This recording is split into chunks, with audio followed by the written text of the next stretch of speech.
I used to think silence was dignity, that if I stayed calm, stayed polite, stayed grateful, things would somehow balance out. I thought people would eventually see who I really was. Turns out, silence doesn't always read as grace. Sometimes it reads as permission. The first time my husband joked about me in public, I laughed along. He said something about my shoes, how they looked like they came from a clearance rack, and everyone chuckled, so I did too. I told myself it was harmless, just humor, just his way.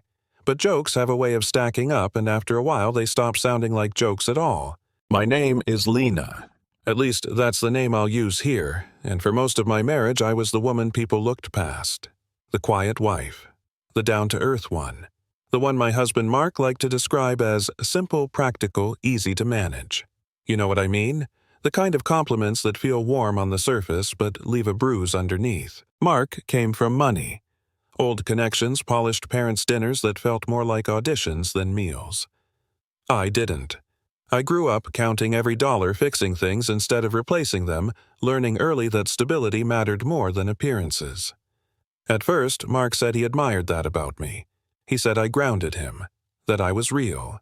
That changed after the wedding. Once we were married, it was like he found an audience he didn't know he wanted. Family dinners became performances.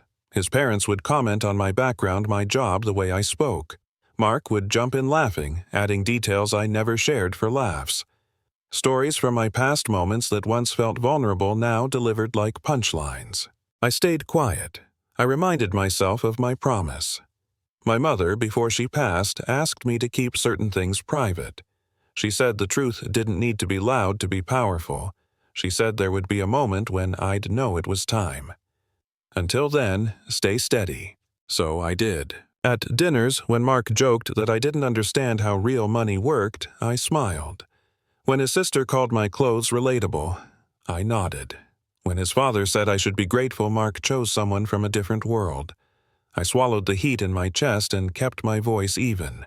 Inside, though, something was shrinking. The night I realized how little Mark respected me, I wasn't meant to hear it. I was in the hallway grabbing my coat when I heard his voice in the kitchen. He was talking to his friends, laughing relaxed in a way he never was with me anymore. He said marrying me was smart because I was loyal, because I didn't have options, because I wouldn't leave. She's harmless, he said. She knows I'm the best thing that ever happened to her. I leaned against the wall and waited until the room stopped spinning. I didn't confront him. Not then. I went home, lay awake, stared at the ceiling, and tried to understand how the man who once told me I made him feel safe now spoke about me like a possession.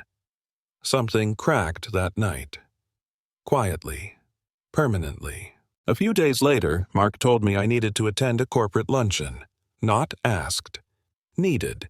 He said I should dress nicely, smile more, not embarrass him. I wore the same shoes he mocked, walked into a room full of polished strangers, and stood beside him while he did what he always did. He joked about my frugality, my childhood, my cute little job. People laughed. Some looked uncomfortable. He didn't notice. Then the room shifted. I felt it before I saw it. Conversations dropped. Chairs scraped. Someone whispered a name.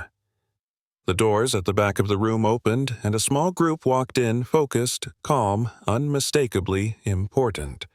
And behind them was a man I hadn't seen in years. My father. Most people thought he was gone. Some thought he was dead. Others assumed he'd faded into nothing. What they didn't know was that he'd been protecting us by staying invisible. And now he was standing in a room full of people who had spent years underestimating me. Mark stood up beside me, confused, his smile already slipping. He leaned close and whispered, "Who is that?" My father didn't rush. He walked straight toward us, his gaze steady, and when he spoke, the room went silent. "I hear you've been mocking my daughter," he said calmly. "The primary beneficiary of my estate." Mark's face drained of color. He tried to recover. He always did. Suddenly there were smiles, apologies, talk of misunderstandings. He reached for my hand like he hadn't spent years pulling it away in public. My father didn't raise his voice. He didn't need to. He told Mark to stop performing. He asked me to come with him. I followed. In private, my father listened while I tried to downplay it. He stopped me gently and said something I still hear clearly. They treated you that way because they believed you wouldn't push back. That night, Mark begged. He said he loved me. He said he didn't know who my father was, that if he had known things would have been different. That sentence told me everything I needed to know. Over the next few days, the truth came out in pieces. Messages on his tablet. Loans in my name I never approved. An affair he denied until the woman walked into our house like she belonged there. His family blamed me. Said I'd changed. Said I was dramatic. Said my father poisoned me against them. And then came the video. My father's lawyer showed it to me in his office. Footage of Mark and his family sitting together planning how to control my finances, how to make me dependent, how to corner me so I couldn't leave. Mark's voice was calm when he said it, almost bored. He said he'd control my money even if he had to break me. Something in me went still after that, not numb, focused. My father asked what I wanted to do. He said he would support me, but the decision was mine. I told him I didn't want this handled quietly. They humiliated me publicly, planned publicly. So the truth would be public too. A week later, Mark's company held its biggest investor meeting of the year. He'd always bragged about those events, said they were proof of his success. I walked in with my father and his legal team. Mark saw me and froze. His smile fell. His hands shook. I stood on that stage and told the truth, calmly, clearly, about the fraud, the manipulation, the loans, the affair, the plan. The video played behind me while a room full of powerful people watched the man they trusted describe how he would break his wife. When my father revealed that I wasn't just an heir, but a controlling stakeholder, the room went dead quiet. I removed Mark from his position. Immediately. His family was barred from any financial role connected to us. Security escorted him out while he shouted, begged accused. I didn't flinch. When it was over, I walked outside into the sunlight and realized I could breathe again. Here's the thing. People reveal who they are when they think you're powerless. That's when the truth slips out.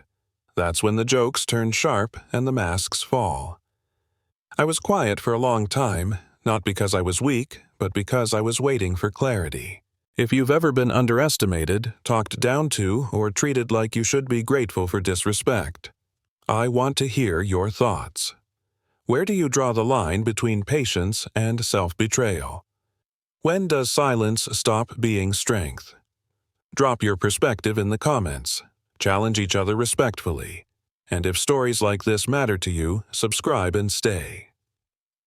Sometimes the quiet ones don't stay quiet forever.